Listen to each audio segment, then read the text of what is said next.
যার দিলে আছে আমার আল্লাহর ভয়, যার মনে ছিল হাসিনার ভয়। আমি কিন্তু মনে ছিল কইছি অতীত, বর্তমানে কার ভয়? আগে ছিল কার ভয়? আল্লাহ। এই জায়গায় আমার মাহফিল ছিল, করতে দেয়নি। আল্লাহ করবার দেয়নি? আল্লাহ দেয়নি। আল্লাহ আল্লাহ সব সময় আহার নিদ্রা ভালো লাগে না, এই দুনিয়া ভালো লাগে না, ভালো লাগে শুধু আল্লাহ জোরে লা ইলাহা ইল্লাল্লাহ, লা ইলাহা ইল্লাল্লাহ মুহাম্মাদুর রাসূলুল্লাহ। রাসূলের মহব্বতে সকলেই বলি সাল্লাল্লাহু আলাইহি ওয়াসাল্লাম। ইসলামী জলসা লেখার দিন শেষ, এখন লিখতে হবে তাফসিরুল কোরআন মাহফিল। জোরে কোন ঠিক কিনা? এই হাসিনা থাকতে আমরা এই তাফসির মাহফিল লিখতে পারি। ইসলামী জলসা, ওরস মোবারক, ইসালে সওয়াব, দোয়ার মাহফিল, নাজাতের মাহফিল, এরকম সব অ্যাঙ্গেলে কাম করছি, ঠিক কিনা বলেন? কিন্তু এখন অ্যাঙ্গেলের দিন শেষ, ডাইরেক্টের বাংলাদেশ। ঠিক কিনা? হ্যাঁ, 15.5 বছর যা ওয়াজ করছি ডাইরেক্ট হয়নি, খালি অ্যাঙ্গেল মারছি। আর অ্যাঙ্গেল আছে এখন ডাইরেক্টের বাংলাদেশ। তাফসিরুল কোরআন মাহফিলের সম্মানিত সভাপতি, এ জাতির শ্রেষ্ঠ সন্তান হলো আলেম ওলামা। আপনারা মানেন বা না মানেন, শ্রেষ্ঠর ব্যাপারে কোনো সন্দেহ? একটা হাদিস, একটা কোরআনের আয়াত।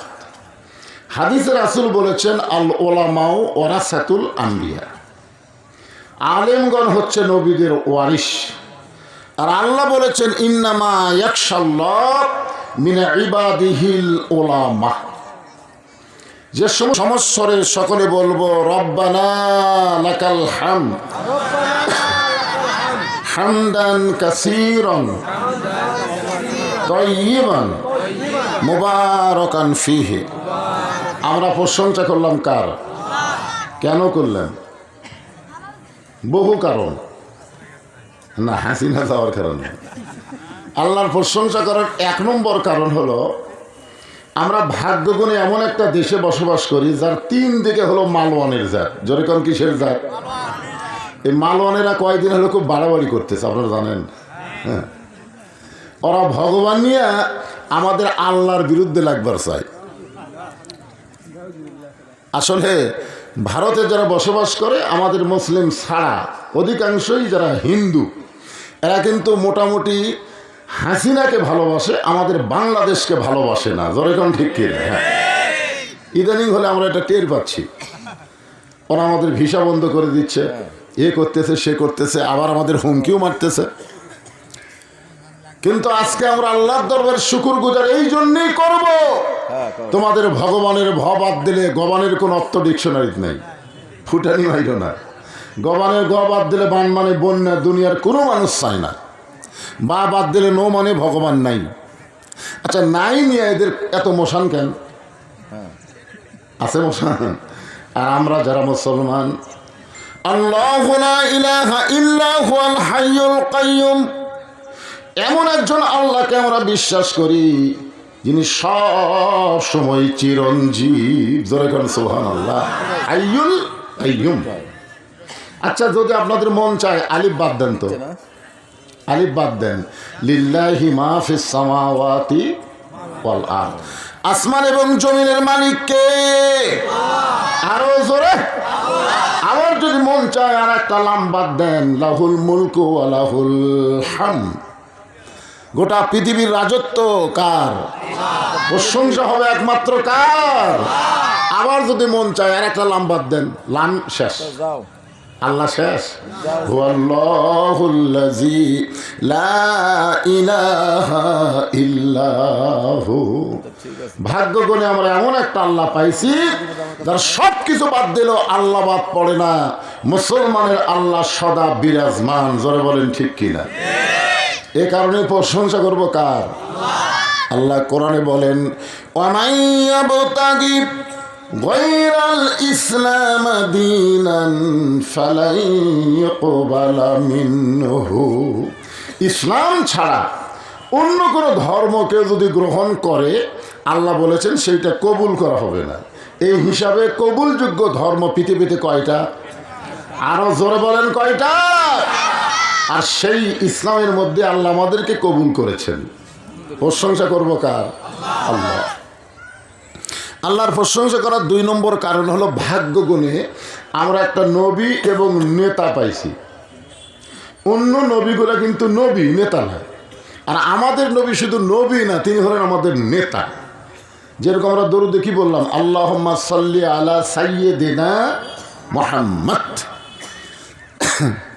এমন একটা নেতা আমরা পাইছি, যেই নেতা আমাদেরকে বাদ দিয়ে কোনো সময় নিজকে নিয়ে চিন্তা করেনি। আল্লাহ নবীর জীবনে পড়ে দেখেন, তিনি নিজকে নিয়ে কোনোদিনও চিন্তা করেনি, চিন্তা করছে আমাদেরকে নিয়ে। সুবহানাল্লাহ বলেন না কে? লাইলাতুল মিরাজে রাসূল যখন জান্নাতে ঢুকছিলেন, ফেরেশতা জিবরাইল বললেন, ইয়া রাসূলুল্লাহ, আপনি যদি জান্নাত থেকে বের না হন, আল্লাহ আপনাকে জান্নাত থেকে বাইর করে দিবে না। কেন দিবে না? কারণ জান্নাতের একটা শর্ত হলো, সালামুন আলাইকুম তিবতুম ফাদখুলুহা খালিদিন। ফাদখুলুহা খালিদিন শব্দের অর্থ হলো চিরস্থায়ীভাবে আল্লাহ তাদেরকে জান্নাত দিয়ে দিবে। যারা একবার ঢুকবে আর বার হওয়া লাগবে না। তা আপনি যদি বার না হন, আল্লাহ আপনাকে বাড়ি করে দিবে না। সঙ্গে সঙ্গে নবী বললেন, জিবরাইল, আল্লাহ যদি আমাকে জান্নাতে থাকার জন্য ঢুকতে বলতো, আমি জান্নাতে ঢুকতামই না। আমি জান্নাতে ঢুকেছি, আমার উম্মতকে আল্লাহ কেমন জান্নাত দিবে এক নজর দেখার জন্যে। সুবহানাল্লাহ। জান্নাতে যাও কার কথা? যে আমি জান্নাতে প্রবেশ করছি আমার জন্যে না, আমার উম্মতকে আল্লাহ কেমন জান্নাত দিবে এক নজর দেখার জন্যে। তো জিবরাইল বললেন, তাহলে কি আপনি জান্নাতে থাকবেন না? রাসূল বললেন, আমি সেই দিন থাকার জন্য ঢুকবো যেদিন আল্লাহ আমার সমস্ত উম্মতকে জান্নাত দিয়ে দিবে। এখন চিন্তা করেন, যে নেতার পেছনে সারা জীবন চামচাগিরি করলেন, সেই নেত্রী পলে গেল। খালি নেত্রী বলা যায়নি, গোটা পৃথিবীর মধ্যে চরম দৃষ্টান্ত, সব এমপি গুলোও পালায় গেছে। তোর এখন কথা ঠিক ছিল, হায় হায়, মুরগি গেছে, ছাওটাও সব নিয়ে। বড় বড় নেতারা যখন পলে গেছে ভারতে, আশেপাশের দেশে কিংবা বাংলাদেশে গোপন হয়ে গেছে, ওই সময় ফিডার খাওয়া কিছু চামচা, ফিডার খাওয়া চামচা বোঝেন না? এই চামচারা মাঝে মধ্যে স্বপ্ন দেখতেছে নেত্রী আবার ফিরে আসিবে, ফিরে আসবে। হায় হায়, কি আশা নিয়ে আছে। এদেরকে বলা হয় গুজব লিক। যখন কি লিক? গুজব, মাঝে মধ্যে গুজব তোলে। আর একটা লিক বাড়াচ্ছে, তার নাম হলো হতাশা লিক। হতাশা, আফসোস করে বলে আগেই ভালো ছিলেন। আপনারা বলেন তো আগে ভালো আসলেন, অথচ এ কথা তারা বলে আগেই তো ভালো ছিলাম। আর একটা বাড়াচ্ছে আফসোস লিক, মাঝে মধ্যে তারা আফসোস করে। যাই হোক, যে কথা আমি মূলত বলতে চাই, এমন একজন নেতা আমাদের নবীর, যিনি আমাদেরকে কোনো সময় ভোলে না, আমরাও তাকে ভুলব। একটা গান আছে, আছেন আমার মুক্তার, আছেন আমার ব্যারিস্টার, শেষ বিচারের হাইকোর্টেতে তিনি আমায় করবেন পার, আমি পাপী রাসূল জাবিন্দার। এমন একজন নবীকে নেতা হিসেবে পেয়ে খুশি না বেজার? তাহলে জবান করে আর একবার বলি আলহামদুলিল্লাহ। আমরা আল্লাহর প্রশংসা করার কারণ হলো যে কোরআন থেকে আপনারা তাফসীর শুনবেন। এই কোরআনের মধ্যে কোনো সন্দেহ নেই। আছে? আছে? সংবিধানের মধ্যে, বাংলাদেশের যে সংবিধান দিয়ে চলতেছে, এই সংবিধানের মধ্যে সন্দেহ আছে না নাই? সংবিধানের দোহাই দিয়া হাসিনা সরকার কোরআনের মাহফিল বন্ধ করেছে। ধরে কোন কথা ঠিক কিনা? কোরআন দিয়ে সব বন্ধ হবে, অথচ মানুষের তৈরি একটা সংবিধান আর মানুষের তৈরি আইন দিয়ে কোর্ট কাছারি চলে, এই চলার কারণে আমাদের অবস্থাটা কেমন হয়ে গেছে আমি সেইটুকু আপনাদের সামনে আজকে তাফসির করে বোঝানোর চেষ্টা করব। এই কোরআনের মধ্যে কোনো ধোঁকা নাই বলা লাগবে ভাই। মুখ যদি বন্ধ করে রাখেন তাহলে ফেরেশতারা আছে না নাই? আর আল্লাহ বলবে, আল্লাহ বক্তা কইল কোরআনে ধোঁকা, দুই একজন নাই কথা বাদ বাকি কয়নি, এরা কারা? আল্লাহ বলবে এরা হলো বোবা শয়তান। কি শয়তান? এরকে জবান আছে কিন্তু ওরা হক কথা কয় না। শুধু জবান থাকার পরে হক কথা না বলার কারণে জোর করে বিনা ভোটে হাসিনা ক্ষমতায় বসে আছিল। জোরে কোন কথা ঠিক কিনা? এখন হাসিনা পাগলি হওয়ার কারণ কি? পাগলি হওয়ার কারণ হলো রোদ দুপুরে একটা গাভী হেরাছে, গাভী, ওই লোকটা গাভী খুঁজতেছে, খুব গরম লাগছে, মাথা একেবারে ঝিমঝিম করতেছে। হঠাৎ দেখে রাস্তায় দাঁড়িয়ে আছে একটা ছেলে, তাকে জিজ্ঞাসা করতেছে, ভাই এই রাস্তা দিয়ে গাভী আছে? ওই ছেলেটা হলো তারই জন্ম দেওয়া সন্তান। ছেলে কি বলতেছে, ভাই এদিক দিয়ে কোনো গাভী গেছে? তো এখন ছেলে তো চিন্তায় পড়ে গেল, বাপ আমার ভাই কলো, দৌড়া যা মাকে বলতেছে, মা আব্বা তো পাগলা হয়ে গেছে, আমারে তাই ভাই কইছে। ইতিমধ্যে বাপ ফোন করে আসতেছে, মা বলতে, এই তুমি কে পাগল হয়ে গেছো নাকি, ছেলের ভাই কও। তখন বলতেছে, গরু হারাইলে এইরকম হয় মা, গরু হারালে এইরকমই হয়। ছেলের ভাই কয়, বউ মাও কয়, সামান্য একটা গরু হারালে যদি এইরকম হয়, তাহলে বিনা ভোটে 15.5 বছর যেই পাগলি ক্ষমতায় ছিল সে ভারতে গিয়া ভালো নাই, পাগলি হয়ে আমাদের দেশ অশান্তি করতে চায়। জোরে কোন কথা ভেটতে হয়? আর মাথা ঠিক আছে? বিনা ভোটে ক্ষমতা এখন হারাছে, গরুর চাইতে একটা পদবি, একটা চেয়ার, যার কারণে পাগলি। একটু মনোযোগ দিয়ে শুনবেন। আল্লাহর কোরআনে আল্লাহ বলতেছেন, ওয়ানুনাজ্জিলু মিনাল কুরআনি মা হুয়া শিফাউ ওয়া রাহমাতুল লিল মুমিনিন। দুই একজন করলে হবে না, সবাই কোন। সব সমস্যার সমাধান দিতে পারে আল কোরআন।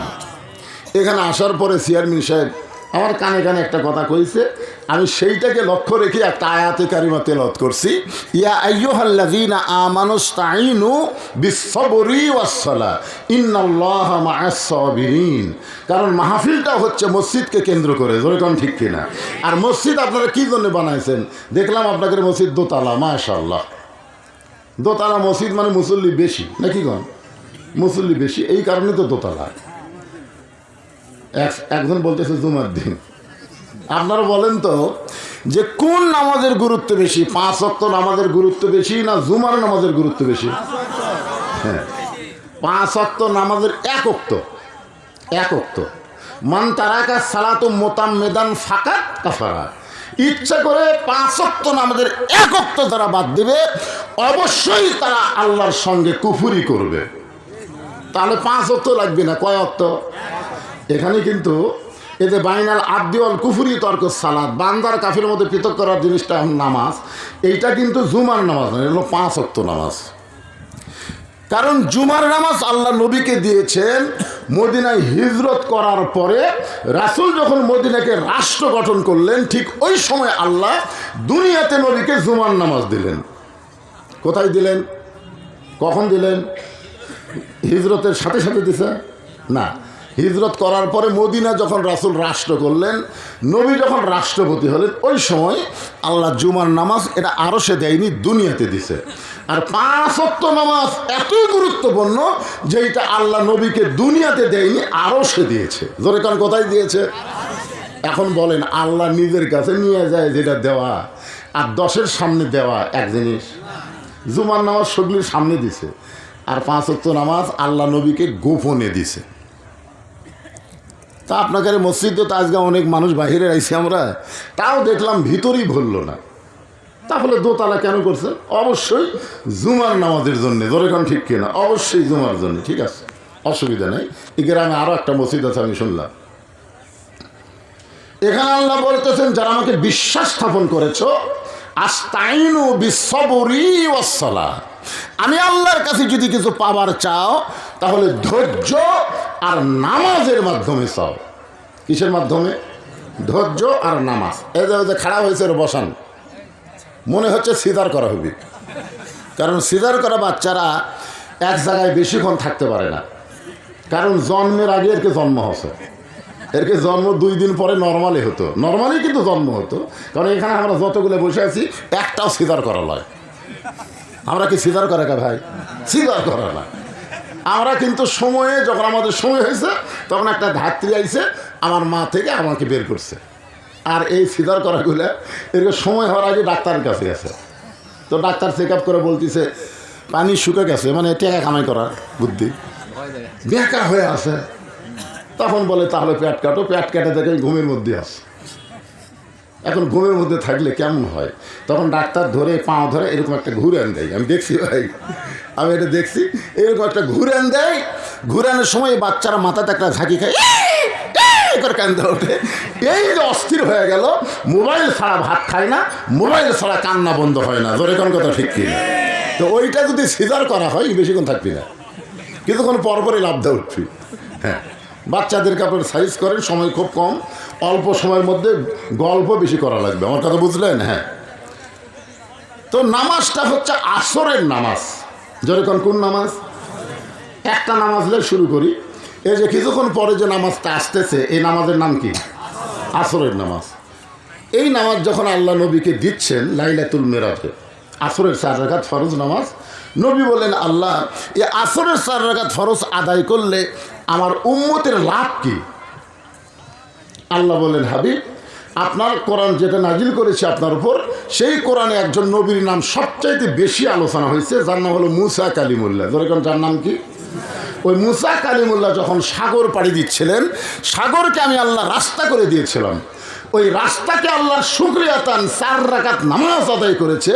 ওই সাগরের তলদেশে 4 রাকাত নামাজ আমি আল্লাহর এতই ভালো লাগছে, আপনার উম্মতের জন্য আসরের 4 রাকাত ফরজ হিসাবে দিয়ে দিলাম।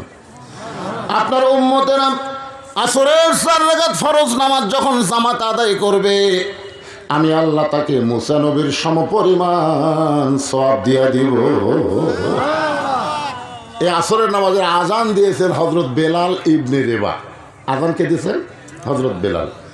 যেই মাত্র আজান দিয়েছে, এখন আপনারা বলেন যারা মুসলমান, আজান শোনার পরে তাদের দায়িত্ব হলো আল্লাহর ঘর মসজিদে হাজিরা দেওয়া, ঠিক কিনা বলেন?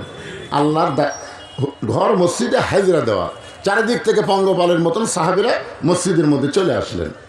আসরের জামাত যখন শুরু হবে তখন হযরত বেলাল আকামত শুরু করলেন। আকামত, জামাতের আগে আকামত আছে না নাই? হ্যাঁ, আকামত আছে। খুব খেয়াল করবেন, এখানে যারা ইমাম সাহেব থাকে তাদের জন্য বলতেছি, আল্লাহর নবী ততক্ষণ কেবলামুখী হয়নি যতক্ষণ মসজিদের কাতার সোজা এবং কাতার পুরা না হয়েছে। আমার কথা কি বুঝলেন? আর মসজিদ ঢুকে মুয়াজ্জিন আকামত দেয়, আমরা কেবলামুখী হয়ে বসে থাকি, কিন্তু রাসূল কেবলামুখী ততক্ষণ হয়নি যতক্ষণ কাতার পুরা হয়েছে, কাতার সোজা না হয়েছে, ততক্ষণ পর্যন্ত নবী কেবলামুখী হয়নি। কারণ জামাতে নামাজের প্রধান শর্ত হলো কাতার সোজা করা। যখন কি সোজা করা? কাতার সোজা করা। বেকা বেকি করে নামাজ পড়লে জামাতে নামাজ পড়া কাম হবে না। জামাতে নামাজ পড়ার 1 নম্বর উপকার হলো, আওয়ামী লীগ, বিএনপি, জাতীয় পার্টি, জামাত বাইরে যতই ভিন্ন দল করুক, মসজিদের মধ্যে গেলে আর ভিন্ন দল থাকে না, সবাই কাতারবদ্ধ হয়ে সোজা হয়ে দাঁড়ায়। ধরে কোন ঠিক কিনা? আচ্ছা, মনে করেন জামাতের কাছে আওয়ামী লীগ দল আছে, এখন আওয়ামী লীগ 4 আঙ্গুল সামনে গেছে। এখন জামাত যদি মনে করে সরকারি দল 4 আঙ্গুল সামনেই থাকে, হবি নামাজ হবি, ওকে হাত ধরে টান মারা রাখবি। কাতার চিনিস না? চিনি তো, সামনে গেছো কে? লাইনও তাই, তুমি যতই ধনী হও, যতই গরিব হও, লাইনের দাঁড়াও, পায়ের গোড়ালির সঙ্গে গোড়ালি মিল করো। জোরে তোর কথা ঠিক কি না? আগালি মিল করলে হবে না, আগা মিল করলে হবে না, গোড়া মিল করা লাগবে। কারণ কারো পা 3 পা হাত, কারো পা আধ হাত, কারো পা আবার 6 আঙ্গুল। তো আগা মিল করলে তো গোড়া মিল হবে না, কাতার ইয়ে হবে, এটা হতে হবে। এই জন্য কী মিল করা লাগবে? গোড়ালি মিল করা লাগবে।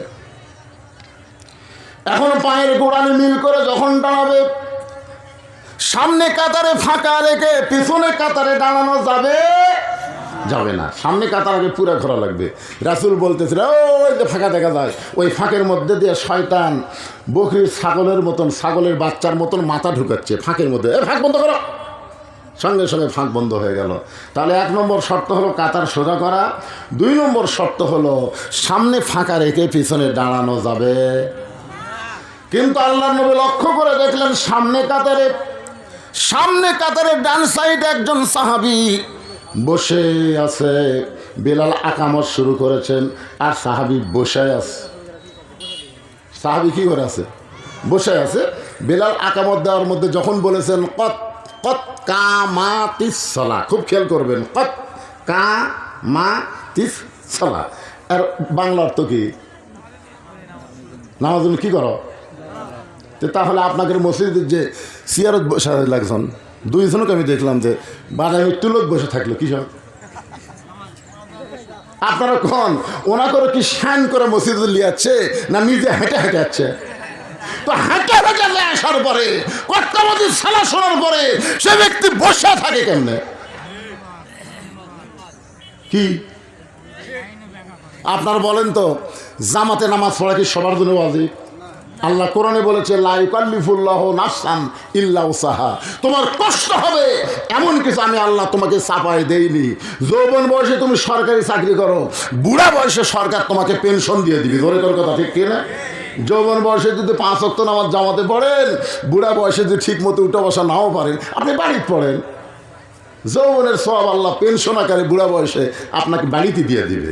কিন্তু আপনি দুর্বল মাজুর ব্যক্তি এসে সুস্থ ব্যক্তির কাতারে দাঁড়ায়া গোটা কাতার আপনি মাকরু করার কোনো অধিকার নাই। ধরে কোন কথা ঠিক কিনা? আপনি অসুস্থ বাড়িতে পড়েন, আপনাকে মসজিদ আসবার কে কইছে? সবসময় জামাত?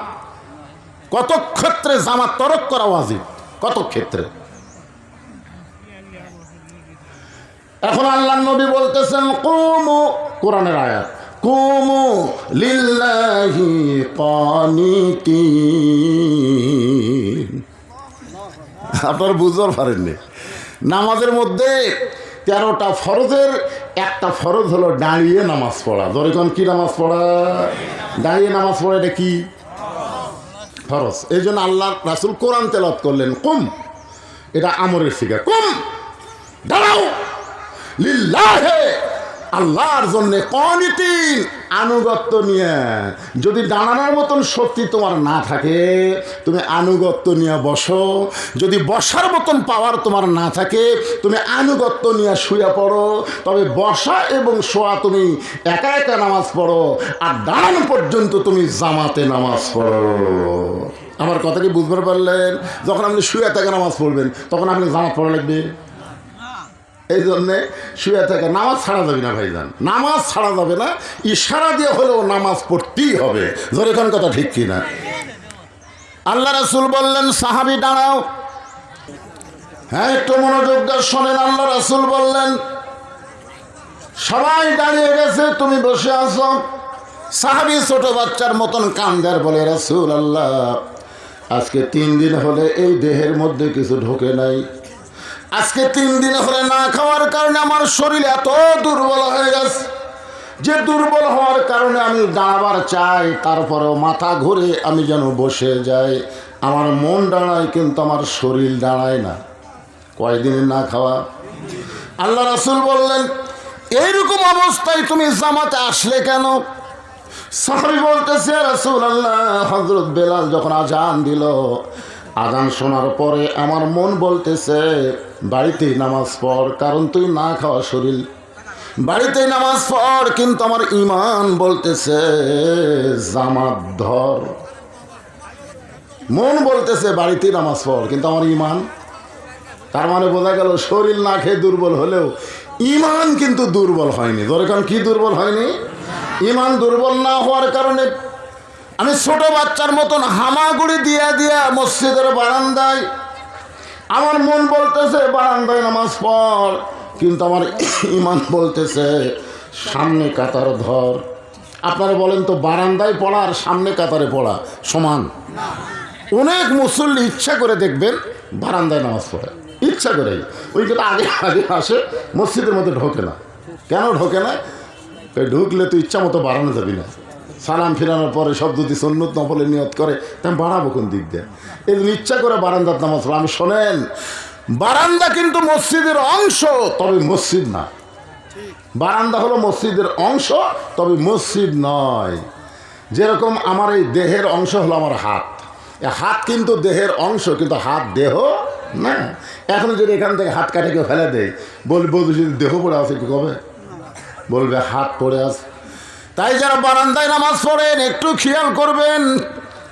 রাসূল বলেছেন সামনে কাতারে যে ব্যক্তি নামাজ পড়ে এত সওয়াব পায়, আমি যদি প্রকাশ করে দেই তাহলে সামনে কাতারে নামাজ পড়ার জন্য পাড়াপাড়ি হবে, মারামারি হবে। সাহাবী বললেন, এ রাসূলুল্লাহ, সামনে কাতারে নামছি শুধুমাত্র সওয়াবের আশায়, কিন্তু হযরত বেলাল আকামত যখন শুরু করেছে আমি দাঁড়াবার চাই, কিন্তু আমার মন দাঁড়াইলেও আমার শরীর দাঁড়াবার পারে না। সঙ্গে সঙ্গে আল্লাহ নবী ডাক দিলেন, ওসমান। অনেকগুলো সাহাবীর মধ্যে নবী একজনকে লক্ষ্য করে ডাক দিলেন, ওসমান। কারণ নবী যখন হিজরত করে মদিনায় গেলেন, মদিনায় যাওয়ার পর আমাদের নবী শুধু নবী ছিলেন না, আমাদের নবী হয়েছিলেন রাষ্ট্রপতি। ধরে কোন কি পতি? তো রাসূল বললেন, আল্লাহ, আমি নবী হয়েছি, রাষ্ট্রপতি হওয়া লাগবে কেন? আল্লাহ বললেন, আল্লাযীনা ইম্মাক্কান্নাহুম ফিল আরদ, জমিনের মধ্যে মুসলমানকে যদি ক্ষমতা দেওয়া না হয় সে কোনোদিন আল্লাহর হুকুমের পুরাপুরি তাবেদার করতে পারবে না। এই জন্য আল্লাহ বলেছেন, মুসলমানের মধ্যে যদি কাউকে ক্ষমতার চেয়ার দেওয়া হয় তার 1 নম্বর দায়িত্ব হলো আকামুস সালাত, নামাজ কায়েম করা। আওয়ামী লীগ বিএনপি যতই চেষ্টা করুক নামাজ কায়েম করতে পারবে না। নামাজ কায়েম করতে গেলে মানুষের আইন চলবে না, আল্লাহর কোরআনের আইন লাগবে। জোরে কোন কথা ঠিক না? আমরা যতই নামাজের ফজিলতের ওয়াজ করি কাম হবি না, কারণ নবী দীর্ঘদিন মক্কায় ওয়াজ করছে, কাম হয়নি। আল্লাহ দেখলো কিছুই হয় না, যে কয়টা হয় সেই কয়টা পিটুন খায়। এই জন্য আল্লাহ বলেন হিজরত করে মদিনার যান। মদিনার যায় নবী নিজেই নেতা হলেন, নিজেই নবী থাকলেন এবং মদিনাকে রাষ্ট্র ঘোষণা করলেন। নবী যখন মদিনার রাষ্ট্রপতি, ওই সময় অর্থমন্ত্রীর দায়িত্ব দিয়েছিলেন ওসমানকে। ধরে কোন সুবহানাল্লাহ। অর্থমন্ত্রীর নাম কি? ওসমান গনি। আর ধর্মমন্ত্রী হলেন হযরত আবু বকর, ধর্মমন্ত্রী। আর আইনমন্ত্রী হলেন হযরত উমর। আর শিক্ষামন্ত্রী হলেন হযরত আলী। এই যে 4টা মন্ত্রীর নাম করলাম, আপনারা বলেন তো দপ্তর অনুযায়ী ঠিক আছে? হ্যাঁ, খালি কেমন ঠিক দেখেন। আরে আবু বকর রাদিয়াল্লাহু যে ধর্মমন্ত্রী, আপনারা বলেন তো উনি ধর্ম পরীক্ষায় 100-র মধ্যে কত পাবে? আইনমন্ত্রী হযরত উমর, আইনের পরীক্ষায় উনি কত পাবে? আমাদের বাংলাদেশের আইনমন্ত্রী হায় হায় সারা জীবন নৌকার পক্ষে থাকে, সেই নৌকাতেই ধরা খাচ্ছে। ধরে কোন কথা দেখতে? নৌকার মাঝির সাইজটাও ভালো আছে, এই শালার সাইজটাও ভালো নেই।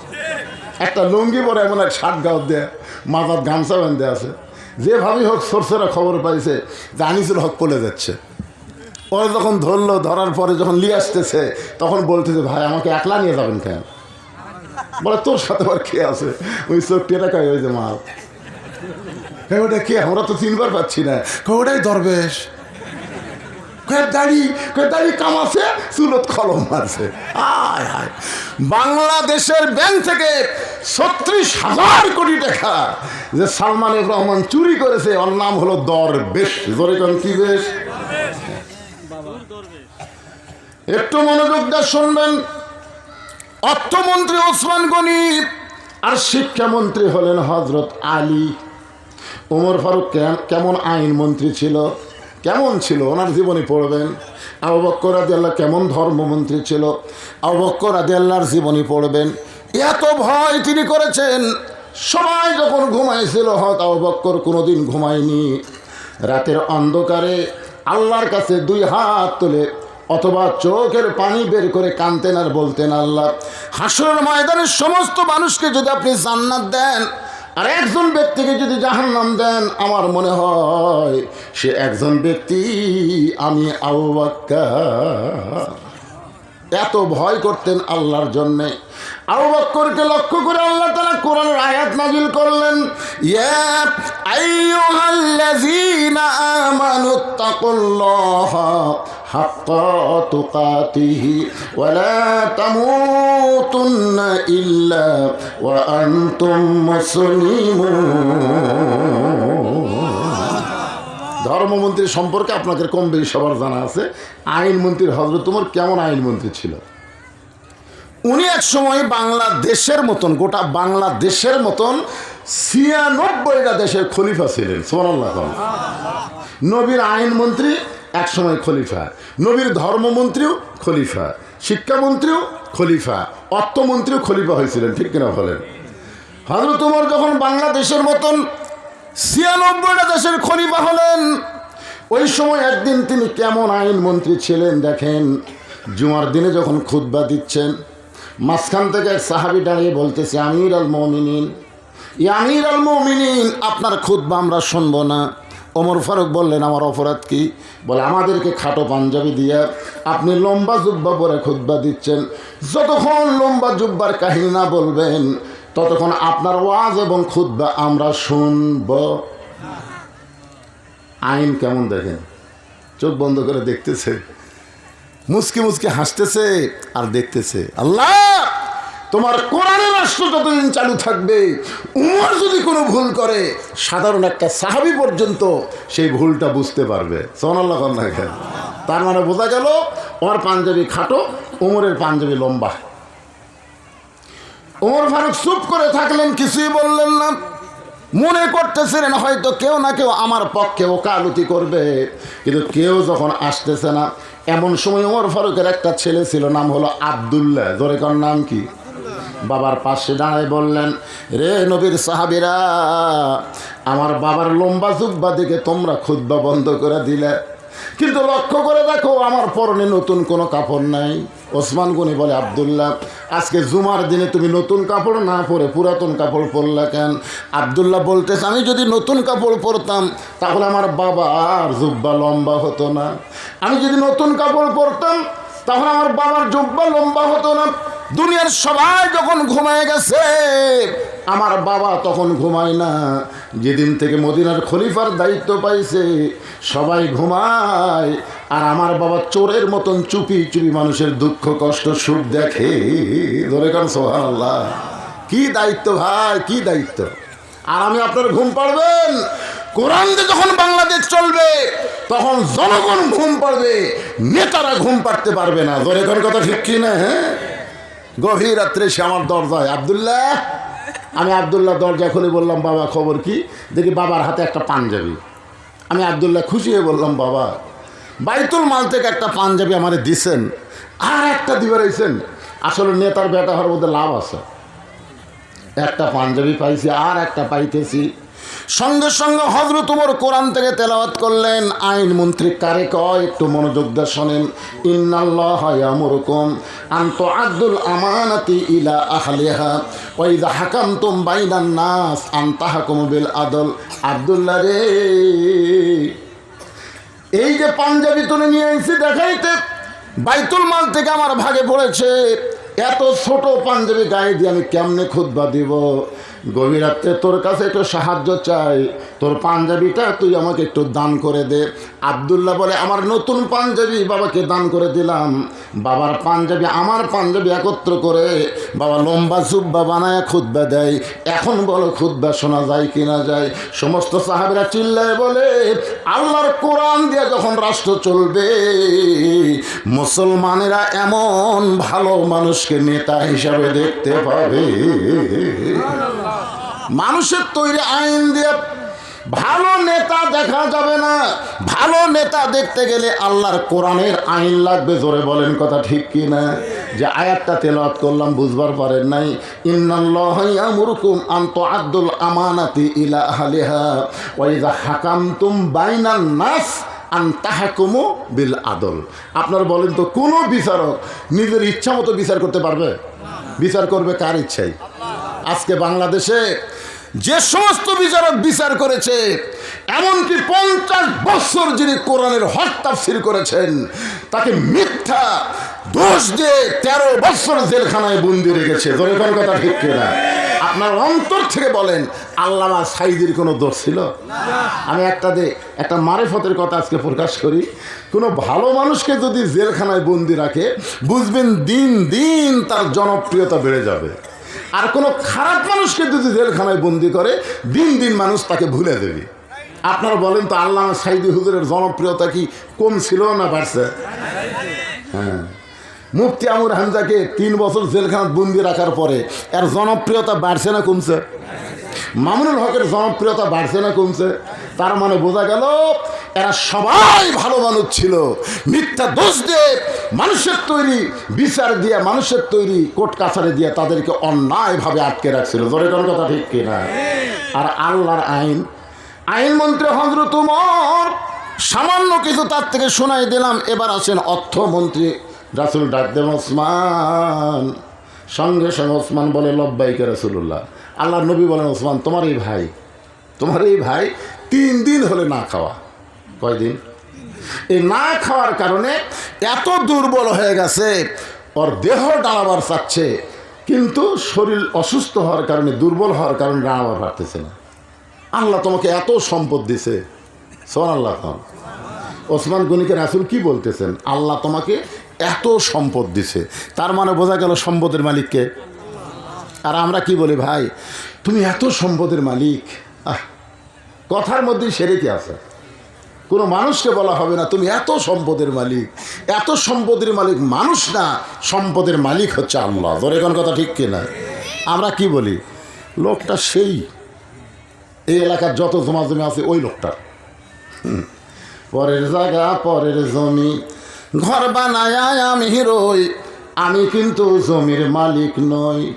জমিদারের ইচ্ছা মতন দেই না জমিন চাষ, তাই তো ফসল ফলে না রে দুঃখ 12 মাস। আমি খাজনা পাতি সবই দিলাম, তবু জমিন হয় যে নিলাম। এই দুঃখের কথা কারে কই, পরের জায়গা পরের জমি ঘর বানায়া আমি রই। ওসমান বলে, ইয়া রাসূলুল্লাহ আমার ভাই 3 দিন হলে না খেয়ে আছে। এইটা যদি আমি আগে জানতাম, আমি নিজে না খাইয়া হলেও আমার ভাইয়ের বাড়িতে খাবার পৌঁছায়া দিতাম। সুবহানাল্লাহ বলেন না? আচ্ছা, ওসমান গনি যে কথাটা কইছে, লিমা তাকুলু মা লা তাফালুন, তার কথার সাথে কি কাজের মিল আছে? আজকে আমাদের অনেক নেতারা বলে গরিবের বন্ধু, বলে না? জনগণের বন্ধু, গরিবের বন্ধু, সমাজ সেবক, জনদরদি। এই মুখের কথার সাথে দেখবেন ভোট পাই এমপি হয়ে গেল, আর মিল নেই। আর মিল আছে? ওসমান গনি কেমন অর্থমন্ত্রী, একটা দৃষ্টান্ত দিই আপনাদের। একজন গরিব সাহাবী আল্লাহ নবীর কাছে এসে বলতেছি, ইয়া রাসূলুল্লাহ আজ কয়েকদিন হলে না খাওয়ার কারণে আমার দেহ এত দুর্বল হয়ে গেছে, আপনার কাছে আমি একটু সহযোগিতা চাই। সঙ্গে সঙ্গে নবী এভাবে জুব্বাটা আলগা করলেন। সাহাবী তাকায় দেখে নবী ক্ষুধার জ্বালায় পেটে পাথর বাঁধে বসে আছে। সাহাবী বলল, হুজুর আমি না খেয়ে আছি, কিন্তু এত ক্ষুধার্ত না যে পেটে পাথর বাঁধা লাগবে, আর আপনি এত ক্ষুধার্ত। এই বলে সাহাবী যখন যাবার চায়, রাসূল বলেন, কোথায় যাচ্ছ? বলে, আমার চাইতে আপনি বেশি ক্ষুধার্ত, তা আপনি আমার কী দিবেন? আল্লাহ রাসূল বললেন, আম্মা সাইলা ফালা তানহার, সাইলকারীকে ফিরাতে আল্লাহ নিষেধ করছে। আমি তোমাকে দিবার পারবো না, তাই বলে কি তোমার দেওয়া যাবে না? বসো। আল্লাহ রাসূল সাহাবীকে বসায় বললেন, আলী, আলী রে। আলী সালাম দে বলে, রাসূলুল্লাহ আমারে ডাকতেছেন। বলে, তোমার ভাই আজকে 3 দিন হলে না খেয়ে আস, আমার কাছে সাহায্য চাই, আমি দিবার পারিনি। আলী বলতেছে, হুজুর আমি কয়দিন হলে না খেয়ে আছি আপনি জানেন না? আমার ডাইকে কোনো কাম হবে? আমিও তো আজ 3 দিন হলে না খেয়ে আছি। আপনি ক্ষুধার জ্বালা পেটে পাথর বাঁধছেন, আমি বান্ধিনি, আমার এই বান্ধেন, তা আমার ডাকা লাভটা কি? আল্লাহ রাসূল বলে, আলী আমি তোমাকে ডাকার কারণ হলো তোমাকে এমন এক ব্যক্তির কাছে একটা চিঠি লেখার জন্য এই ব্যক্তিকে পাঠাবো। তুমি লেখো, চিঠির মধ্যে 2000 টাকা, আর চিঠির নিচে আমি নবীর নাম লিখে দাও। হযরত আলী বললেন, ইয়া রাসূলুল্লাহ সেই লোকটাকে যার কাছে আপনি 2000 টাকার অঙ্কের চিঠি পাঠাবেন? রাসূল বললেন, সে লোকটার নাম হলো ওসমান। নবীর কথা মতো হযরত আলী 2000 টাকার চিঠি লিখে নিচে নবীর নাম দিলেন। গরিব সাহাবীকে আল্লাহ রাসূল বলেন, এই চিঠিটা নিয়ে যাও। গরিব বলতে, হুজুর আমি মনে করছিলাম 10 টাকা পাইলেই যথেষ্ট। এই 2000 টাকা আমি কী করবো? রাসূল বলেন এমন ব্যক্তির কাছে তোমাকে পাঠাচ্ছি যে অল্প দিয়ে খুশি হয় না। গরিব সাহাবী হযরত আলীর লেখা চিঠি, নিচে আল্লাহর নবীর নাম, খুব সম্মানে নিয়ে ওসমান গনির দরবারে গিয়ে দেখেন ওসমান গনি কেশিয়ারের সঙ্গে ঝগড়া করতেছে। কেশিয়ারের সাথে, এই বেটাই সারাদিন হিসাব করিস 4 আনা মিলে না কেন, এই ভালো করে হিসাব কর। কেশিয়ার খেলে সমানে খাতার পাত উল্টায়, কিন্তু 4 আনা মিলতেছেন। ওসমান গনি বলছে 4 আনা মিল না পাওয়া পর্যন্ত তোর ছুটি নেই। গরিব চিন্তা করে সিটির মধ্যে লেখা আছে 2000, আর এই বেটা 4 আনার জন্য কেশিয়ারে ধরছে, ই কিসে দান করবে? আল্লাহ নবীর কাছে গিয়ে বলতেছে ইয়া রাসূলুল্লাহ আপনি দিবার পারবেন না ঠিক আছে, কিন্তু এমন কৃপণের কাছে আমাকে কেন পাঠাচ্ছেন? আল্লাহ রাসূল বলে তুমি কি চিঠি দিছ? বলে যা পরিবেশ দেখলাম হুজুর, দেওয়ার চান্স পেলাম না। আল্লাহ নবী বলেন আবার যাও, আবার যাও। এবার নবীর কথা মতো গরিব সাহেব ওসমান গনির দরবারে গিয়ে দেখে কেশিয়ারের কপালের ঘাম টপ টপ করে পড়তেছে, আর ওসমান গনি কিছুক্ষণ পরেই বলতেছে বেটা 4 আনার হিসাব দে। গরিব কয় 1-8 ঘন্টা হয়ে গেল রে, এই 4 আনার জন্য কেশিয়ারও ছাড়ে না, ই আমার 2000 দিবি, দরকার নাই, নবীর কাছে গেলে আবার পাঠাবি। না খাইয়া বসে থাকা যায় কিন্তু অযথা ঘোরা যায় না, ধরে কোন কথা ঠিক কিনা? আমার গ্রামের দিকে এক ফকির ভিক্ষা চাইতেছে, হঠাৎ 2 বাড়ি বাদ দেয়, আরেক বাড়ি গিয়ে দাঁড়ালো। আমি বললাম কে রে ভাই, এই মাঝখানে 2 বাড়ি বাদ দিলে কেন? কয় হুজুর আপনি ভিক্ষা করছেন। আমি বললাম তা তো করিনি। তাহলে আপনি বুঝবেন কেমনে? এর আগে 2 বাড়ির কমপক্ষে 10 দিন ভিক্ষা চাইছি হুজুর, প্রত্যেক বাড়ির মধ্যে থেকে মাফ করো। যারা ফকিরের কাছে মাফ চাই, এই 2 বাড়ি আমি তালাক দিছি হুজুর, কারণ আমার সময়ের দাম আছে, আমার সময়ের দাম নাই। যেই বাড়ির ভিক্ষা পাবো আমি সেই বাড়িতে যাব। পরপর 2 বার গেছে নবীর কথায়, আবার যদি নবী পাঠায় দেয়, এই ভয়ে ওই গরিব সাহাবী একটা গোপন রাস্তা দিয়ে পলাবার চায়। গোপন রাস্তা দিয়ে যখন পালাচ্ছেন এমন সময় দেখে রাস্তার মাথায় হযরত আলী দাঁড়ায় আছে। রাস্তার মাথায় হযরত আলীকে দেখে সালাম দেবে, আলী ভাই রাস্তার মাথায়। আলী বলতেছে আমার হাসান হোসেন আজকে 2 দিন হলে কোনো কিছু খাবার পায়নি, সবসময় মায়ের কাছে কাঁদতেছে, খাওয়ার বায়না করে, কিন্তু আমি দেখি আমার বাড়িতে একটাও টাকা নাই। আমি রাস্তায় দাঁড়াইছি, তোমার কাছে ভিক্ষা চাই না, তোমাকে যে চিঠি লিখে দিলাম তার বিনিময়ে 2টা টাকা হাদিয়া দাও। আসলে রসুলের আহলে বাইত যারা, তাদের একটা সম্মানের কারণে কারো কাছে তাদের হাত পাতানো যাবে না। বলতে তো ভাইজান আমি তোমার কাছে 2টা দিরহাম হাদিয়া চাই। গরিব কান্দের বলে আলী তোমার লেখা চিঠি এখন আমার পকেটে, 2000 টাকা যদি ওসমান আমাকে দিত তাহলে একটা টাকার ব্যাগ হয়ে যেত। তুমি কি দেখতেছো না আমি খালি হাতে? আলী বলতেছে তাহলে চিঠি কোথায়? বলে চিঠি পকেটের মধ্যে। পকেটে কেন? বলে পরপর 2 বার গেলাম, 4 আনার জন্য যে কেশিয়ারকে ওসমান ছাড়ে না, সে কি 2000 টাকা আমাকে দান করবে? আলী বলতে সাহাবী, তুমি যদি নবীর সাহাবী হও তাহলে তুমি কি বিশ্বাস করো না? মায়ান্তিকু আনিল হাওয়া ইন হুয়া ইল্লা আল্লাহ রাসূল যা কিছু করে আপনারা বলেন তো নিজের ইচ্ছাই করে, কার ইচ্ছাই? তো নবী আমার চিঠি লিখতে বলেছে, এইটা নবীর ইচ্ছাই নয়, আল্লাহর ইচ্ছাই। যাও। এমন একটা ধমক মারেছে, গরিব সাহাবী ভয়ে ভয়ে ওসমানের দরবারে গিয়ে দেখে কেশিয়ার আর ওসমান 2 জনে আল্লাহর শুকর আদায় করতেছে। 2 জনে আলহামদুলিল্লাহ আলহামদুলিল্লাহ সুবহানাল্লাহ আলহামদুলিল্লাহ, মানে 2 জনে আল্লাহর শুকর আদায় করার কারণ হলো 4 আনার হিসাব মিলিছে। আপনার বলেন তো 4 আনার হিসাব মিলার লাগবে কেন? কোরআন দিয়ে যেদিন বাংলাদেশ চলবে, যাকাত ভিত্তিক অর্থনীতি যখন চালু হবে, হিসাব করে করে যাকাত দেওয়া লাগবে। 4 আনার হিসাব না করলেও তার যাকাত আদায় হবে না। ধরে করে কথা ঠিক কিনা? আমরা তো এখন ইচ্ছা মতো যাকাত দিই। ব্যাংকত কত আছে হিসাবের কি দরকার? দে গোটাকে 10 শাড়ি কিনা দে, 10টা লুঙ্গি কিনা দে, কিয়ামত পর্যন্ত আদায় করেন, দান হবার পরে, কিন্তু যাকাত আদায় হবে না। যেদিন কোরআন দিয়ে বাংলাদেশ চলবে, সুদকে কবর দিয়া যাকাত ভিত্তিক অর্থনীতি বাংলার জমিনে চালু হবে। জোরে কোন কথা ঠিক কিনা? আর যাকাত দিয়ে যখন বাংলাদেশ চলবে তখন গরিবদের কি মোশান হবে জানেন?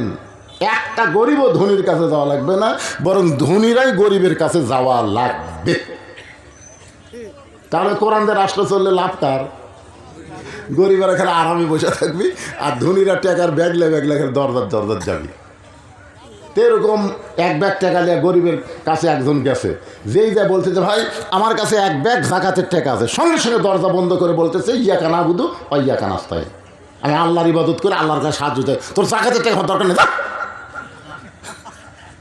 মানে কোরআন দিয়ে যখন রাষ্ট্র চলবে তখন মানুষের কাছে মানুষ হাত পাতাতে শরম পাবে, হাত পাতাবে সরাসরি কার কাছে? জোরে কন। 10টা বাড়িতে গেছে, 10টা বাড়ি, প্রত্যেক বাড়ি একই। ওই কয় কি এক বিপদে পড়লাম, যে গরিব হয় ভালো আসলো রে, এই দুনিয়ার টাকার ব্যাগ লাইন কুটি যাই। খুব কষ্ট নিয়ে ঘুরতে ঘুরতে এই মরুভূমির মধ্যে গিয়ে দেখে এক গাছের তলায় একজন বস্তা মাথার দিয়ে ঘুম পাড়তেছে। ব্যাগ গেল, মনে করছে গরিব পাশি রে, আসসালামু আলাইকুম ভাই, বস্তার লাভ দুটো বলতেছে আলহামদুলিল্লাহ। আমি তোমার সালাম দিলাম, তুমি শুকর আদায় করলে কেন? বলে এক বস্তা টাকা নিয়ে 15 দিন ঘুরতেছি ভাই, গরিব পাচ্ছি না রে, তুই টাকার বস্তাটা নিয়ে তো, আমি ঘুরি ব্যাগলে, তুই ঘুরিস বস্তা নিয়ে, তাহলে গরিব কোথায়? যেদিন বাংলার জমিনে কোনো সুদ থাকবে না, যাকাতের অর্থনীতি চালু হবে, সঙ্গে সঙ্গে এই দেশের জন্য আল্লাহর রহমত আর বরকতের দরজা খুলে দিবে। কথা ঠিক কি না? 4 আনার হিসাব, 4 আনার হিসাব মিলানো লাগবে। হিসাব মিলে গেছে, 2 জন আল্লাহর শুকরিয়া আদায় করতেছে। এবার গরিব সালাম দেয়, যেই মাত্র চিঠি দেয়, ওসমান গনি চিঠি পড়াই একটা সুমা দিয়ে বলতে যে ভাইজান এই চিঠি কে পাঠাইছে? গরিব বলতেছে আপনি কি আরবি জানেন না? চিঠির নিচে আল্লাহর নবীর নাম লেখা আছে। সঙ্গে সঙ্গে ওসমান গনি চিঠির চুমা দিয়ে বলে ভাইজান এই চিঠি কে পাঠাইছে? গরিব বলতেছে আল্লাহর নবী চিঠি পাঠাইছে। সঙ্গে সঙ্গে চিঠির চুমা দিয়ে বলে ভাইজান এই চিঠি কে পাঠাইছে? গরিব বলতেছে পরপর 2 বার কইলাম আল্লাহর নবী পাঠাইছে, আবার যখন শুনবার চাও তাহলে শোনো আল্লাহর নবী এই চিঠি পাঠাইছে। সঙ্গে সঙ্গে ওসমান চিঠিদের চুমো দিয়ে বলে ভাইজান এই চিঠি কে পাঠাইছে? গরিব খড়ি আর কি মারিস তারা, এর আগে আমি 2 বার দেখছি রে, তুই 4 আনার জন্য কেসের ছাড়িস নি, আর চিঠির মধ্যে 2000 টাকার অঙ্ক দেখে তোর মাথা খারাপ আছে। তোর টাকার আমার দরকার নাই রে। খুব রাগ করে নবীর কাছে গিয়ে বলে রাসূলুল্লাহ এমন কৃপণের কাছে আমারে কেন পাঠাইলেন? 2 বার দেখলাম কেশিয়ারকে 4 আনার জন্য ছাড়ে না, আলীর ভয়ে দিয়ে চিঠি দিলাম, বারবার জানতে চাই, 3 বার আপনার নাম বললাম, এরপরও যখন জানতে চাই নবী গো আমার কোনো টাকার দরকার নেই, এমন কৃপণের কাছে আমার কেন পাঠাইছেন? সঙ্গে সঙ্গে নবী চোখের পানি বের করে বলে সাহাবী রে আমার অর্থমন্ত্রী ওসমান তো এমন হওয়ার কথা না, আমার অর্থমন্ত্রী ওসমান তো দুনিয়ার মহব্বতে এমন পাগল হওয়ার কথা না। এই কথা নবী যেই মাত্র শেষ করেছে তাকায় দেখে 1 বস্তা টাকা মাথায় নিয়ে ওসমান গনি নবীর দরজায় দাঁড়িয়ে আছে।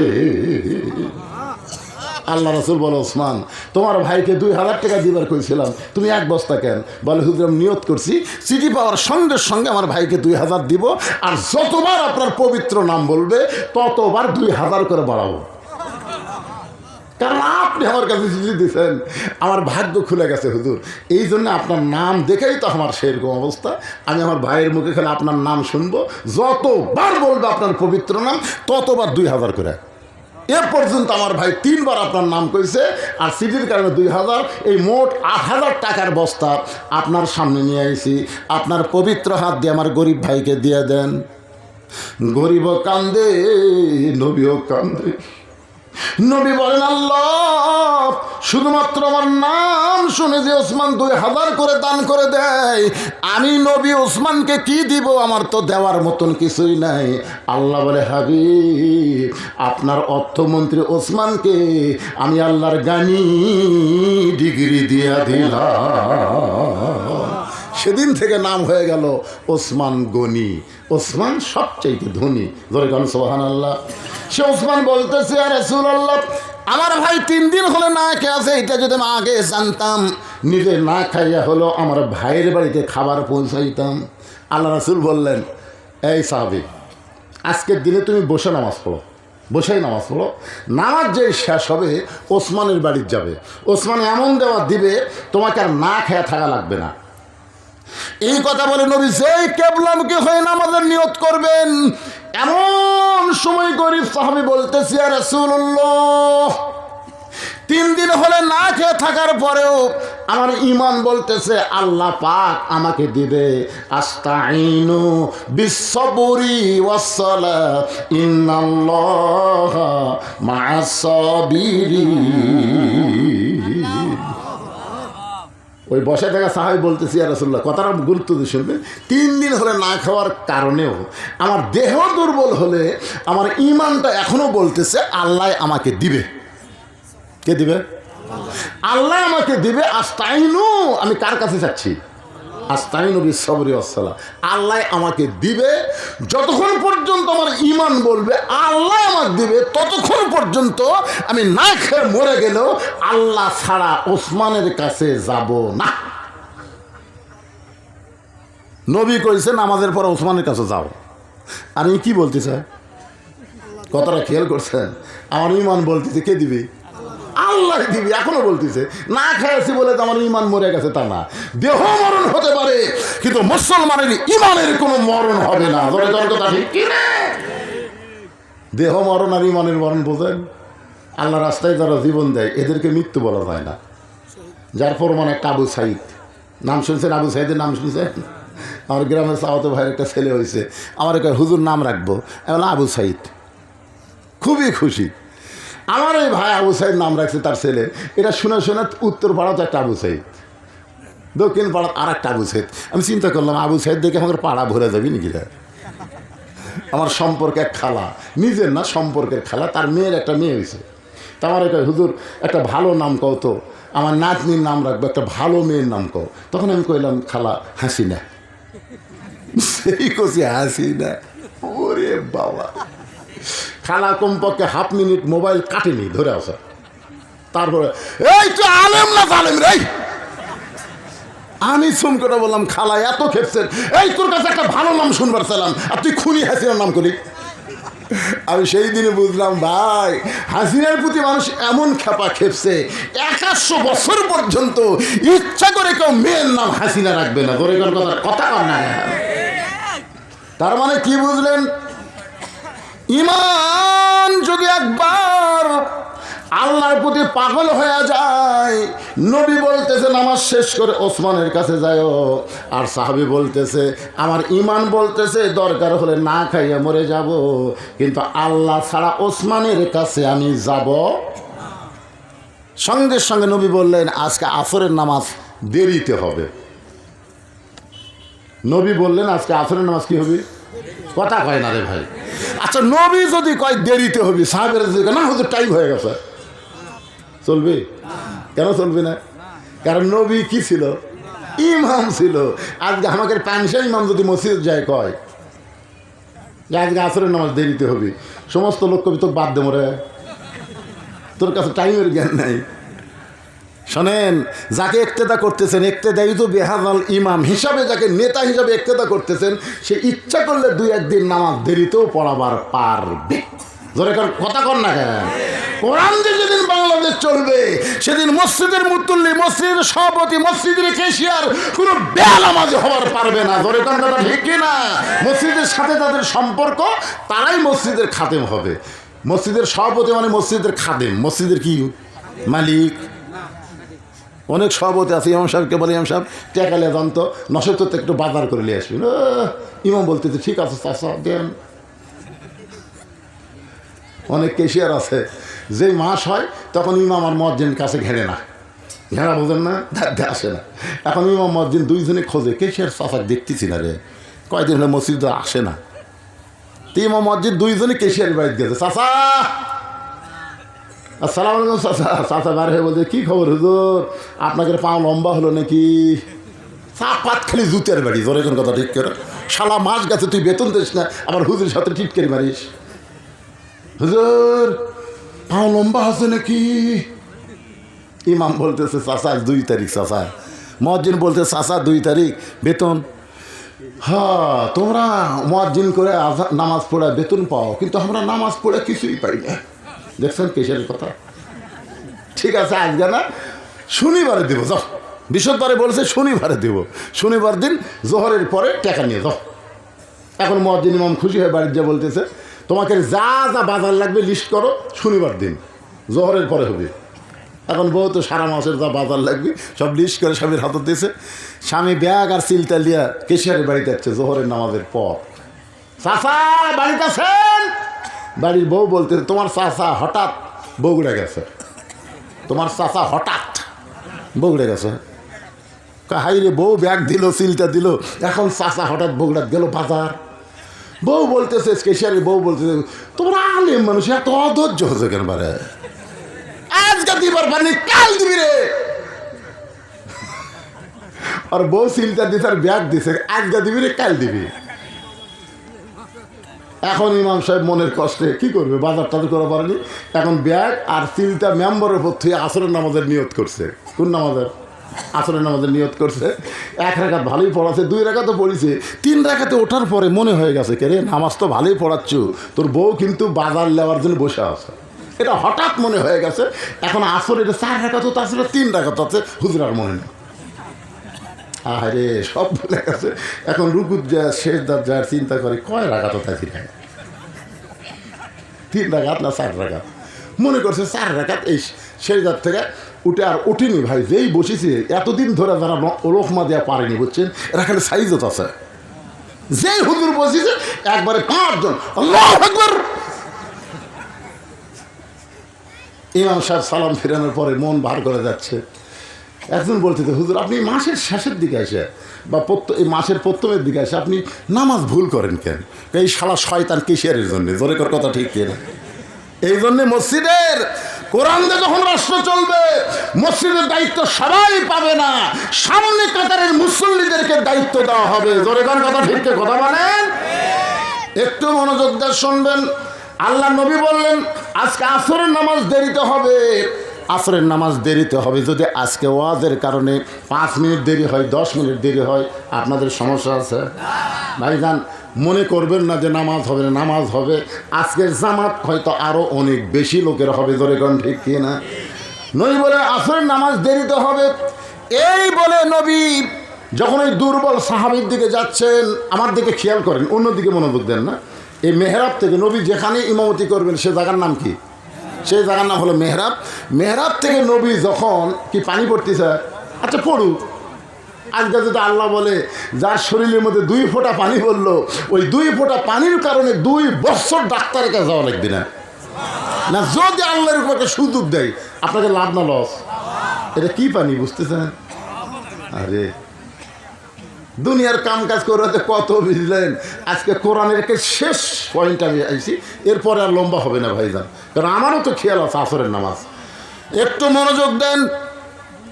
আল্লাহ নবী মেহরাব থেকে ওই যে কোনায় বসে আছে দুর্বল সাহাবী, ওই সাহাবীর দিকে যখন রওনা দিছেন, কি দিছেন? নবী যাচ্ছেন। কি জন্য যাচ্ছেন? দরকার হলে আমি না খাইয়া মরবো, কিন্তু আল্লাহ ছাড়া ওসমানের কাছে যাব। এই কথাটা নবীকে এমন আকর্ষণ করেছে যে আকর্ষণ করার কারণে নবী নিজেই মেহরাব ছেড়ে ওই দুর্বল সাহাবীর দিকে যখন রওনা দিয়েছে, এমন সময় নবী উমর ফারুক নবীর জুব্বা ধরে বলতেছে, ইয়া রাসূলুল্লাহ আপনার জুতার পরশে আল্লাহর আরশ ধন্য হয়ে যায়, আপনার জুতার পরশে আল্লাহর আরশ ধন্য হয়ে যায়, আপনি দুর্বল সাহাবীর কাছে যাবেন কেন? আপনি যদি চান তাহলে আমি দুর্বলকে স্যাং দোলা করে আপনার সামনে হাজির করব। বুঝতে পারছেন? যে হুজুর আপনার জুতার পরশে আল্লাহর আরশ ধন্য হয়ে যায়, আপনি ওর কাছে যাবেন কেন? খালি হুকুম দেন, ওখানে স্যাং দোলা করে আপনার কাছে নিয়ে আসবো। সঙ্গে সঙ্গে আল্লাহ নবী বলেন, ওমর তোমার 2 চোখ দিয়ে তুমি শুধু দুর্বলকে দেখতেছো, শুধু দুর্বলকে দেখতেছো, একটাবার চোখ বন্ধ করে দেখো আমি নবী তার কাছে কেন যাই। সুবহানাল্লাহ বললেন না? তোমার 2 চোখ দিয়ে তুমি দুর্বল দেখতেছো, একবার চোখ বন্ধ করে দেখো আমি নবী তার কাছে কেন যাই। বাংলাদেশে নবী কেন আসে? বাংলাদেশে নবী কেন আসে? আপনাদের কি মনে হয় নবী কি বাংলাদেশে আসে না? আসে। 11 সালে যখন হজ করতে যাচ্ছি, এক ভ্যানওয়ালা আমাকে বলতে, হুজুর আমার সালামটা একটু নবী রওজাত দেবেন। আমি বললাম, ভাই জীবনের প্রথম যাচ্ছি ভাই, আমার সালামে ঠিক মতো দিবার পারবো কিনা, তোমার সালাম আমি কেমনে দেবো? ভ্যানওয়ালা বলতে, হুজুর এই কথা তো চেয়ারম্যান বলতো, তাহলে আপনি মুখের ওপর খবর পারতেন। আমি গরিব মানুষ দেখে মুখোমুখি মেরে দিলেন। আমি বললাম, ভাই রে চেয়ারম্যানকে বলবার না পারলেও তোর কাছে যেটা বলছি এটাই আমার অন্তরের কথা। কারণ আমি জীবনের প্রথমে 11 সালে যাচ্ছি, ওটা বলে স্যাদ বরাবর সালাম দেওয়া লাগে, সালাম দিতে একজন মারে ঠেলা, হয়তো সালাম ঠিক মতো পড়েই না, তা আমারটা দেবো না তোরটা দেবো। খুব মন করে তখন মন খারাপ করে যাচ্ছে, তখন আমার গায়ে হাত দিয়ে বললাম, ভাই একটা কাম করো, তুমি 40টা দিন এশার নামাজের পরে যদি পেশাব পায়খানা করো তাহলে অজু করে বিছানাত ঘুমাবা। কয়দিন? 40 দিন। মানে অজু অবস্থায় বিছানাত ঘুমানো লাগবে। ঘুমানোর পরে ঘুম যখন শুরু হবে তুমি 11 বার একটা দরুদ পড়বা, আল্লাহুম্মা সাল্লি আলা মুহাম্মদ, আল্লাহুম্মা বারিক আলা মুহাম্মদ। এই দরুদটা তুমি পড়বা। পড়ার পরে তুমি আয়াতুল কুরসি যেগুলো দোয়া পড়ো এগুলো পড়তে পড়তে ঘুমিয়ে যাবা। এই কথা বলে আমি হজ করতে গেলাম। আমিও মনে করি নাই যে সত্যি আল্লাহ নবীকে দেখতে পাবে, শুধু আমি ভুলে গেছি। কিন্তু আমার এটা খেয়ালই নাই। আমি হজ করে তখন 5 ফের বাজারে আমার অফিস ছিল, যেই মাত্র অফিসে বসেছে ওই ভ্যানারা দেখি ভ্যান থামাতে আমাকে 1 কেজি মিষ্টি দিচ্ছে, আমাকে 1 কেজি মিষ্টি। আমি বললাম, কে রে ভাই, হজ থেকে আসলাম, অনেক লোক আমার বাড়িতে গেছে খুরমা খেজুর খাওয়ার জন্য, জমজম পানি খাওয়ার জন্য, আর তুমি আমার বাড়িতে না যায় তুমি অফিসে যাচ্ছে কেন 1 কেজি মিষ্টি দিয়ে? হুজুর, আমি আপনার বাড়িতে গেলে আপনি মনে করতেন যে আমি খুরমা খেজুর খাওয়ার জন্য আইছি, আমি জমজমের পানি খাওয়ার জন্য আইছি, এই জন্য আপনার বাড়িতে যাইনি হুজুর। আপনি আমার কী দিবেন? একটা আতর দিবেন, একটা তসবি দিবেন, না খুব বেশি দিলে একটা জায়নামাজ দিবেন, এর বেশি দিয়ে পারবেন? আমি মনে মনে চিন্তা করি তোকে জায়নামাজ দেবো, এটা আমি নিয়তি করি নিত। খুব বেশি হলে 1 গিলাস পানির মধ্যে 10 ফোঁটা জমজমের পানি দিয়ে গোটা গিলাস ভরে করেন খা। আমার এলাকায় আয়রন আর টিউবওয়েলের পানি দিতে, বুঝছেন, নিচে গিলাস ভরে উপরে 10 ফোঁটা জমজমের পানি দিয়ে বলছে, ভাই খা। মানে খায় খাই করে জমজমের পানি আস্তে গন্ধ খায়। আসলে কি জমজমের দিছে? এ সিটিং করে কতগুলো হাজি। এখন 1 কেজি মিষ্টি দেওয়ার পরে বললাম, ভাই কেন মিষ্টি? সঙ্গে সঙ্গে বলে, হুজুর আপনি একটু ওঠেন। আমি যেই মাত্র উঠেছি লোকটা আমার বুকের মধ্যে মাথা রেখে বলছে যে, হুজুর গ 19 দিনের মাথায় একবার দেখেছি, আর 37 দিনের মাথায় এই 2 বার আমি আল্লাহর নবীকে আমার ভাঙ্গা ঘরের মধ্যে দেখতে পেয়েছি। আমি তার কপালে চুমাতে বললাম, ভাই আমি লক্ষ লক্ষ টাকা খরচ করে মদিনাত গেলাম, রাসূলের রওজায় ঠিক মতো সালাম দেবার পারলাম না, কিন্তু তোমার কলিজার মহব্বত আল্লাহ নবীর কাছে এত ভালো লাগছে, স্বপ্নের ঘরে নবী আমার মদিনা থেকে বাংলাদেশের গরিব ঘরের মধ্যে আল্লাহ হাজির করে দিয়েছে। এটা হলো অন্তরের কানেকশন। তো নবী দুর্বল সাহাবীর দিকে কেন যাচ্ছেন? উমর ফারুক মনে করতেছে যার জুতার পরশ আল্লাহর আরশ ধন্য হয়ে গেছে, সেই নবী দুর্বলের কাছে কেন যাবে? এই কারণে বলতে যে, হুজুর আপনি বলেন ওকে আমি চ্যাং দোলা করে আপনার সামনে হাজির করে দেব। নবী রাগ করে বলেন, ওমর, যে 2 চোখ দিয়ে তুমি দুর্বল দেখতেছো, একটা বার চোখ বন্ধ করে দেখো। তার মানে বোঝা গেল 2 চোখ শুধু দেখার চোখ না, আর একটা চোখ মানুষের আছে, সে চোখকে বলা হয় অন্তর চক্ষু। ধরে কন ঠিক কিনা? আমরা ছোটোবেলায় পড়তাম, হাদিস সাহেব পড়ছে, 1 চন্দ্র, 2 পক্ষ, 3 নিত্র। নিত্র মানে চোখ 3টে চোখ। আপনি যদি অন্তরের চক্ষু দিয়ে আপনার বউকে দেখেন, আপনার বউ মনে হবে বেহেশতের হুরের চাইতেও সুন্দর। কিন্তু আমরা তো পরের বউ দেখি, নিজেরটা দেখি না। আমার মায়ের এসে বসে আছে, আমি সময় দিয়ে খেয়াল করে মা কেড়ে তেমন ওয়াজই করতে পারি না। মা আপনাকে কোনো ওয়াজ নাই, মা কোনো ওয়াজ নাই, মাত্র 4টা ওয়াজ। রাসূল বলেছেন মেয়ে কেন কি ওয়াজ? 1 নম্বর ওয়াজ হলো মেয়েরা পর্দার মধ্যে থাকবে, 2 নম্বর ওয়াজ হলো মেয়েরা স্বামীর কথা মতো চলবে, 3 নম্বর ওয়াজ হলো মেয়েরা 5 ওয়াক্ত নামাজ পড়বে, 4 নম্বর ওয়াজ হলো বছরে 1 মাস তারা রোজা রাখবে। তবে প্রথম 2টা বাদ দিলে পরের 2টা আল্লাহর দরবারে কবুল হবে না। প্রথম 2টা হলো পর্দা যদি না থাকে আর স্বামীর খেদমত যদি না থাকে, একটা ইবাদত আল্লাহ কবুল করবি না। এখন আমাদের এগুলো নামাজ পড়ে রোজা থাকে কিন্তু স্বামীর কথা শোনে না। আমি সেই মাদের বলবো, 1 নম্বর হলো পর্দা থাকবেন, পর্দার মধ্যে আপনারা থাকবেন, ফাতেমার সঙ্গে আল্লাহ জান্নাত দিয়ে দিবে। জোরে কোন সুবহানাল্লাহ। 2 নম্বর হলো স্বামীর কথা মতো চলবেন মা। 3 নম্বর 5 ওয়াক্ত নামাজ পড়বেন। 4 নম্বর রমজান মাসে রোজা রাখবেন। এই 4টি আমল যদি আপনারা করতে পারেন, রাসূল বলেছেন 8টা জান্নাতের দরজা আল্লাহ খুলে দিবে। প্রত্যেকটা মেয়ের, আমার মেয়ে ফাতেমার সঙ্গে আল্লাহ জান্নাত দিবে। আমার মায়েরা, বেশি ওয়াজ আপনাদের জন্য করতে পারলাম না। এবার সঙ্গে সঙ্গে হযরত ওমর চোখ বন্ধ করেছে। রাসূল বলেছেন চোখ বন্ধ করে দেখো। নবীর কথা মতো ওমর ফারুক চোখ বন্ধ করার কিছুক্ষণ পরে কাঁপতে কাঁপতে ওমর ফারুক ঠাস করে মদিনা মসজিদ নববীর মধ্যে পড়ে গেছে। কাঁদতে কাঁদতে থতর করে কাঁদতে কাঁদতে পড়ে গেছে। সাহাবীরা দৌড়ে আসে উমরের কাছে। রাসূল বললেন, না, উমরকে তোমরা জাগ্রত করো না, পড়ে গেছে, উমর হুঁশ পাবে, এবং হুঁশ পাওয়ার পরে কি দেখে কাঁদতে কাঁদতে পড়ে গেল তোমাদের সবার সামনে প্রকাশ করে দিবে। দরিদ্র সুবহানাল্লাহ। 2-4 মিনিট পরে ওমর ফারুক যখন হুঁশ ফিরে পেল, আল্লাহ রাসূল বলেন, ওমর, ওমর কি দেখলা? চোখ বন্ধ করে ওমর এক দৌড়ে দুর্বল সাহাবীর কাছে গিয়া বসা মানুষটাকে বুকের মধ্যে নিয়ে কপালে একটা চুমা খায়। ভাই রে, আমি কি দেখলাম ভাই? রাসূল বলে, ওমর, শুধু ওই দুর্বল সাহাবীকে বললে হবে না, সমস্ত সাহাবীদেরকে লক্ষ্য করে বলো, চোখ বন্ধ করে তুমি কি দেখেছ? ইয়া আইয়ুহাল্লাযীনা আমানু ইসতাঈনু বিস-সাবরি ওয়াস-সালাহ ইন্নাল্লাহা মা'আস-সাবিরিন। এই আয়াতটা নিয়েই কিন্তু আজকে আমি তাফসীর করতেছি, আলোচনা করলাম। ওমর ফারুক বললেন, এই দুর্বল সাহাবী, আল্লাহ তার ইমানের এত পাওয়ার, আমি ওমর চোখ বন্ধ করে দেখলাম দুর্বল সাহাবীর ইমানটা যদি আসমানে লটকানো হয়, সূর্যের চাইতেও তার ইমানের পাওয়ার বেশি। আপনার বলেন তো, ইমানের পাওয়ার বাড়াবার গেলে কি লাগবে? 1 নম্বর হলো নামাজ। যত যাই করেন, নামাজ ছাড়া ইমান বাড়বে না। আর একটা কাজ হলো ইন্নাস সালাতা তানহা আনিল ফাহশাই ওয়াল মুনকার। একমাত্র নামাজই পারে মানুষকে যাবতীয় ফাহিশা কাজ থেকে হেফাজত করতে। এই যুবকেরা, তোমাদের হাতত যে এই যে একটা মোবাইল আছে, এই মোবাইল তোমাদের গ্যারান্টি কি? রাতের অন্ধকারে তোমরা দরজা বন্ধ করে যে খারাপ ছবি দেখবে না, তার গ্যারান্টি কি? আমি বাপদেরকে বলবো, বাবা, আপনার ছেলেকে যদি আপনি ভালো করতে চান, 7 বছর বয়স থেকে নামাজের তালিম দেন, 10 বছর থেকে জোর করে নামাজ ধরান। ও যদি 5 ওয়াক্ত নামাজ পড়ে, ও মেসি নেইমারের কোনোদিন ভক্ত হবে না, ইসলামী আন্দোলনের কর্মী হয়ে যাবে। জোরে কোন কথা ঠিক না? কথা বলেন। আপনার বলেন তো, 5 ওয়াক্ত নামাজি কোনো ছেলে আপনাকে এলাকার অন্যায় করে? এই যারা খালি জুম্মা মারে, সবার শেষে যায়, আগে আসে, এই সালার তো নামাজ পড়বার যায় না, এরা আল্লাহর সাথে ঠাট্টা করবার যায়। এই জন্য আল্লাহ বলেছেন, ফাওয়াইলুল লিল মুসাল্লিন, যাবে সবার শেষে, বাড়াবি সবার আগে, এই নামাজ পড়বার যায়।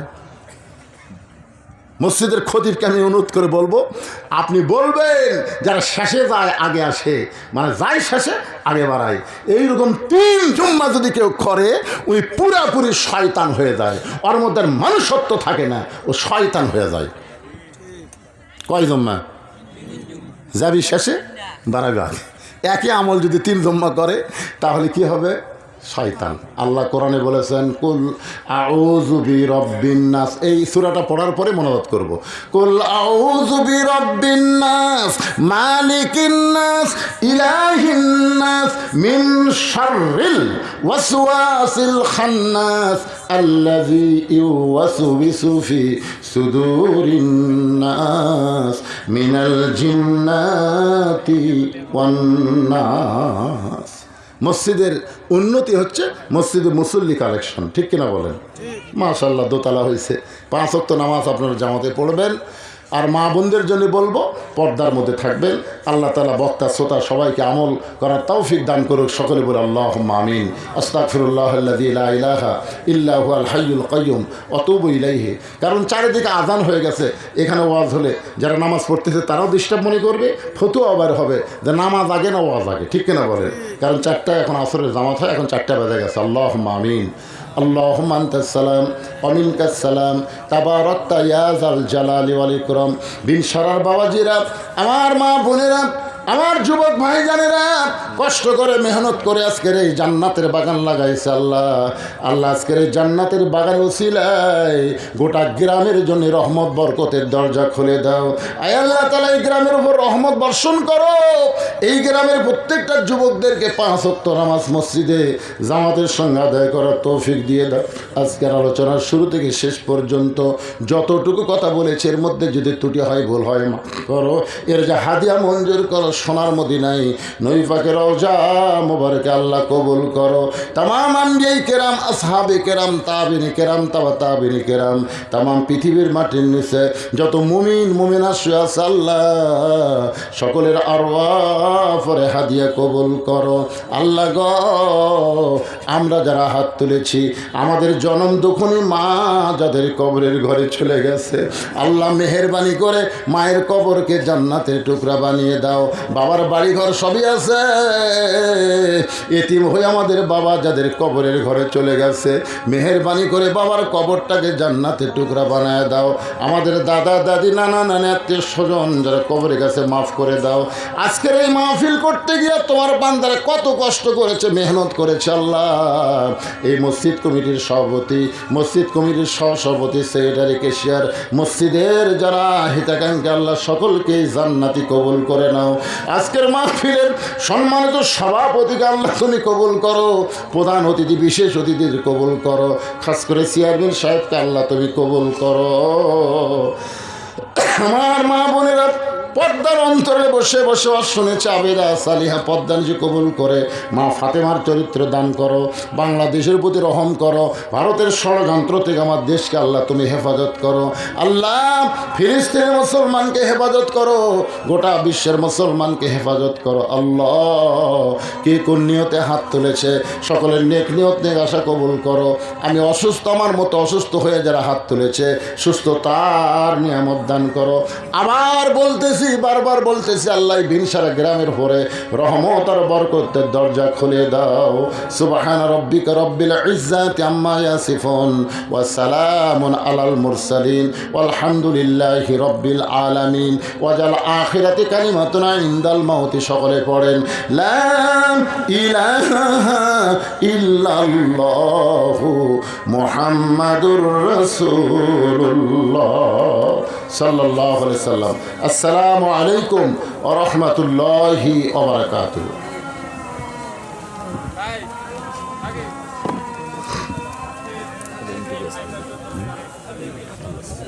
এর মধ্যে নাই, খালি মিশে নাই। সেটাই